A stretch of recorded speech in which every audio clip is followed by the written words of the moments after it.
नमस्कार दोस्तों, तो चलिए कहानी शुरू करते हैं। यह झाड़ू सीधी किसने खड़ी की? बीजी ने त्योरी चढ़ाकर विकट मुद्रा में पूछा। जवाब न मिलने पर उन्होंने मीरा को धमकाया। इस तरह फिर कभी झाड़ू की तो वे कहना चाहती थी कि मीरा को काम से निकाल देंगी, पर उन्हें पता था नौकरानी कितनी मुश्किल से मिलती है। फिर मीरा तो वैसे भी हमेशा छोड़ू छोड़ू मुद्रा में रहती थी। मैंने नहीं रखी, मीरा ने ऐंठ कर जवाब दिया। क्यों रखी थी? तुझे इतना नहीं मालूम कि झाड़ू खड़ी रखने से घर में दरिद्रता आती है, कर्ज बढ़ता है, रोग जड़ पकड़ लेता है? यह तो मैंने कभी नहीं सुना।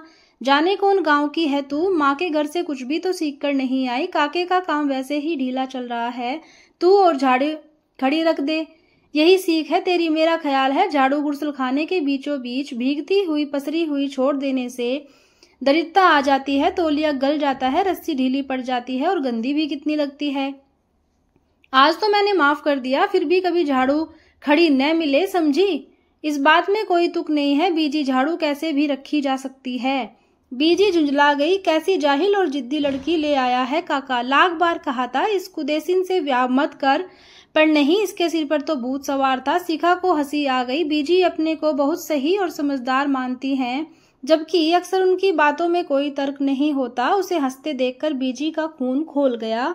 इसे तो बिल्कुल अकल नहीं। उन्होंने मीरा से कहा, बीजी चाय पियेंगी? शिखा ने पूछा। बीजी उसकी तरफ पीठ करके बैठी रही। शिखा की बात का जवाब देना वे जरूरी नहीं समझती। वैसे भी उनका ख्याल था कि शिखा के स्वर में खुशामद की कमी रहती है। शिखा ने चाय का गिलास उनके आगे रखा तो वे भड़क गई। वैसे ही मेरा कब्ज के मारे बुरा हाल है, तो चाय पिला पिलाकर मुझे मार डालना चाहती है। शिखा ने और बहस करना स्थगित किया और चाय का गिलास लेकर कमरे में चली गई।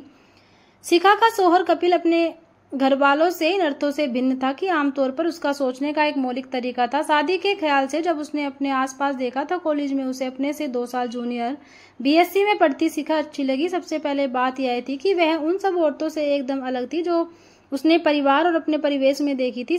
लेकिन कोई नाम पूछता तो वह महज नाम नहीं बताती। मेरे माता पिता ने मेरा नाम गलत रखा है, मैं देव शिखा नहीं अग्नि शिखा हूँ, वह कहती। अग्नि शिखा की तरह ही वह हमेशा प्रज्वलित रहती, कभी किसी की बात पर, कभी किसी सवाल पर। तब उसकी तेजी देखने लायक होती। उसकी वर्वकता से प्रभावित होकर कपिल ने सोचा वह शिखा को पाकर रहेगा। पढ़ाई के साथ साथ वह पिता के व्यवसाय में भी लगा था, इसलिए शादी से पहले नौकरी ढूंढने की उसे कोई जरूरत नहीं थी। बिना किसी आडंबर, दहेज या नखरे के एक सादे समारोह में वे विवाह सूत्र में बंध गए। शिखा उसकी आत्मनिर्भरता, खूबसूरती और स्वतंत्र सोच से प्रभावित हुई। तब उसे यह नहीं पता था कि प्रेम और विवाह 2 अलग अलग संसार हैं। एक में भावना और दूसरे में व्यवहार की जरूरत होती है। दुनिया भर में विवाहित औरतों का केवल एक स्वरूप होता है, उन्हें सहमति प्रधान जीवन जीना होता है। अपने घर की कारा में वे कैद रहती हैं। हर एक दिन की दिनचर्या अपने अपने तरह का समरसता से रहती है। हर एक के चेहरे पर अपनी अपनी तरह की ऊब। हर घर का एक ढर्रा है जिसमें आपको फिट होना होता है।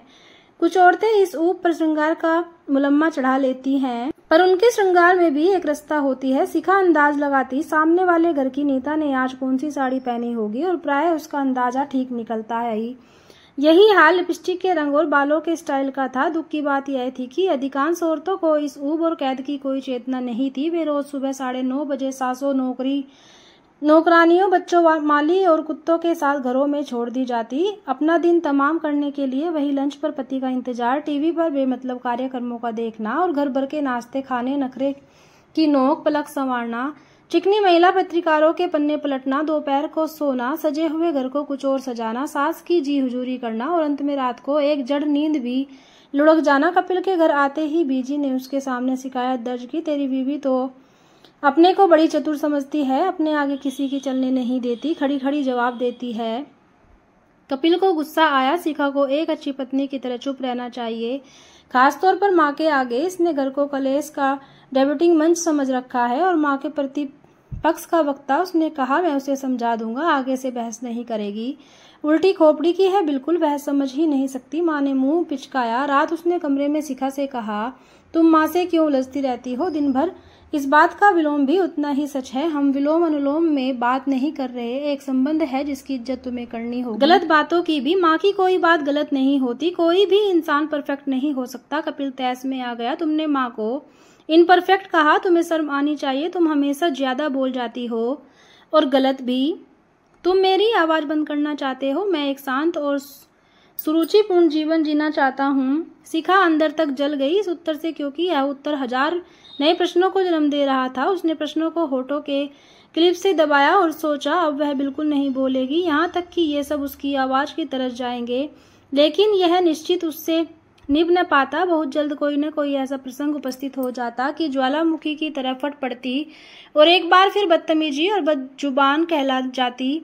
तब शिखा बेहद तनाव में आ जाती। उसे लगता घर में जैसे टॉयलेट होता है ऐसे एक टॉयलेट भी होना चाहिए, जहाँ खड़े होकर वह अपना गुबार निकाले, जंजीर खींचकर बातें बहा दे और एक सभ्य शांत मुद्रा से बाहर आ जाए। उसे यह भी बड़ा अजीब लगता कि वह लगातार ऐसे लोगों से मुखातिब है जिन्हें इसके एक भारी भरकम शब्दकोश की जरूरत ही नहीं है। घर को सुचारू रूप से चलाने के लिए सिर्फ 2 शब्दों की दरकार थी, जी और हाँ जी। कल छोले बनेंगे, जी कल छोले बनेंगे। पाजामों के नाड़े बदलने जाने चाहिए, हाँ जी पाजामों के नाड़े बदले जाने चाहिए।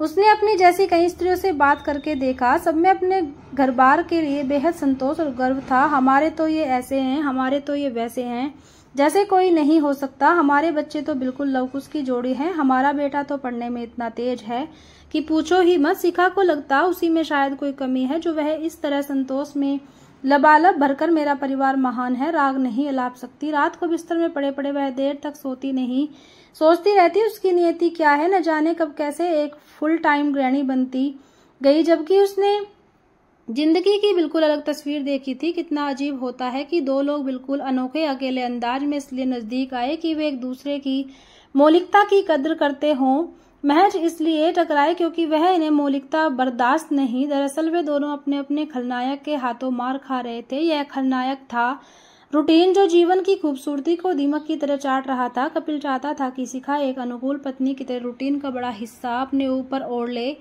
और उसे अपनी मौलिक सोच विचार के लिए स्वतंत्र छोड़ दे। शिखा की भी यही उम्मीद थी।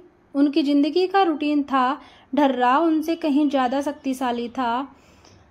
अल सुबह वह कालबेल की पहली कर्कश ध्वनि के साथ जग जाता और रात 12 के टन घंटे के बाद सोता। बीजी घर में एक रूटीन की चौकीदार तैनात थी। घर की दिनचर्या में जरा सी भी देर सबेर उन्हें बर्दाश्त नहीं थी। शिखा जैसे तैसे रोज के काम निपटाती और जब समस्त घर सो जाता, हाथ मुंह धो कपड़े बदल एक बार फिर अपना दिन शुरू करने की कोशिश करती।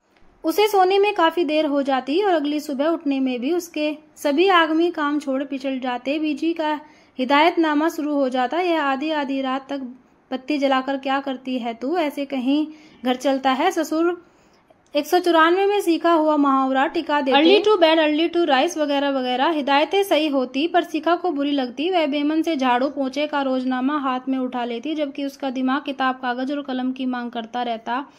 कभी कभी छुट्टी के दिन कपिल घर के कामों में उसकी मदद करता। बीजी उसे टोक देती, ये औरतों वाले काम करता तू अच्छा लगता है, तू तो बिल्कुल जोरू का गुलाम हो गया। घर में एक सहज और संबंध को लगातार ठोक पीट कर यात्रिक बनाया जा सकता है। एकांत में जो भी तन्मयता पति पत्नी के बीच जन्म लेती, दिन के उजाले में उसकी गर्दन मरोड़ दी जाती। बीजी को संतोष था कि वे परिवार का संचालन बढ़िया कर रही हैं।